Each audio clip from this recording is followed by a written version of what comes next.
मेरठमा भएको पूर्व merchant navy officer Saurabh राजपुतको हत्या प्रकरणले समाजले अहिले निकै स्तब्ध बनाएको छ।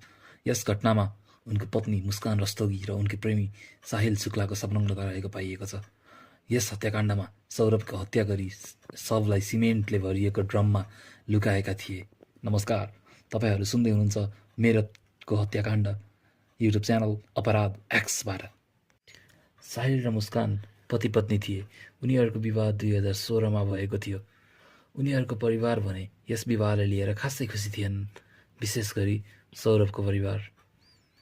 उनीहरू छुट्टै नै बस्ने गर्दथे आफ्नो परिवारबाट र मुस्कान र सौरभको सन्तान छोरी जन्मिसकेपछि सौरभको परिवारसँग उनीहरूको सम्बन्ध सुध्रिएको थियो। मुस्कानको परिवारले भने पहिला नै दुईजनाको विवाहलाई स्वीकार गरिसकेका थिए।